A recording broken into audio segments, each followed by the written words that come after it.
What's going on, guys? Welcome back to another YouTube video. In this video we're going to be talking about Xpeng. We're going to be breaking it down, basically what in the world's been happening and just my overall opinion on Xpeng. Now before we get into this video, I'd like to remind you, like, comment, subscribe. Thank you guys so much for being here, and if you haven't already, go ahead and hit the link in the description below for my Discord server. Now let's talk about Xpeng. Xpeng has been on just a steady decline. I mean, from the peak of here, it's been down almost, 35% now. So this drop is no joke to drop about. Now, NIO, it's been down as well. So the Chinese EV stocks have been just taking a huge beating. My opinion on this is the overall market's been selling off, right? So we know that the overall market's been selling off, and it seems like Xpeng has just been following with it. Now if you look at the NASDAQ, then it's been selling off. So ever since February 16th, it's just been gradually selling off. It's been really hard for us to recover, and we're starting to recover hopefully soon.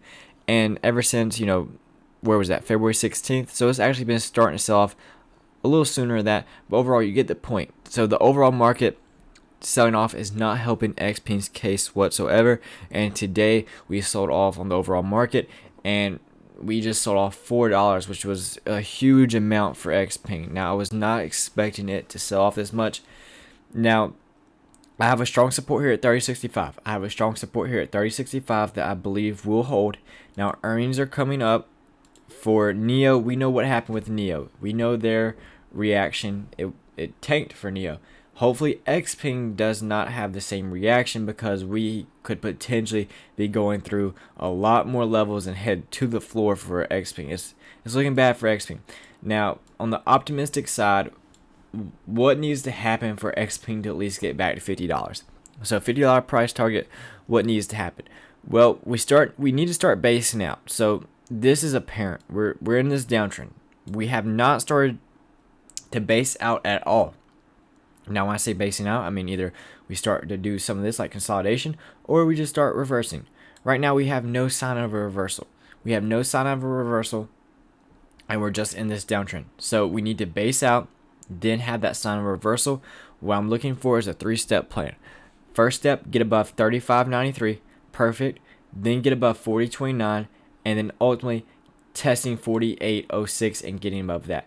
So that's my plan for Xpeng. That's how I would hopefully want it to recover. So maybe we get like a cup and handle play in here, where we have the cup right here, we have the handle, and then we just take off.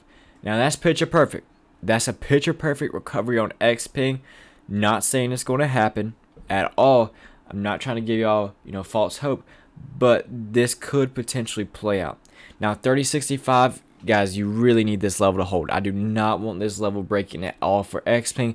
The main reason is because we have this gap right here, and once we drop below that, we do not have any type of substantial support really all the way back to $24. So it will get really bad, guys, if we break below 30.65. And I know earnings is coming up. Now NIO, yes, they had a bad reaction, but overall the earnings for NIO was not bad at all. It was not bad whatsoever. I actually like what the numbers they put up.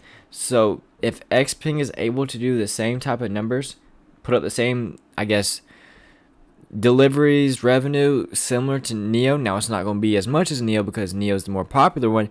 But if they're able to at least come on par with it, then that will make me feel comfortable with the sentiment for investors. Now we don't know what's going to happen yet. All we know is that earnings is coming up March 5th. I think that's actually Friday. So we're going to know what's going to happen with Xpeng on Friday. Now I'm not sure if it's after hours or before hours. Let me know in the comments below if you do know that. Please let me know. If it's after hours, then that's going to be really difficult. I imagine it is after hours, because NIO was. Because we really won't know the direction until Monday. Because after hour volume would not trust it, even if we do get a huge reaction to the upside or downside, would not trust it. We really have to see what will happen Monday. But overall, the main focus on Xpeng is that it's in a downtrend. There's no other way to look at this. It's in a downtrend, and until we break that, then there's no sign of us recovering just yet.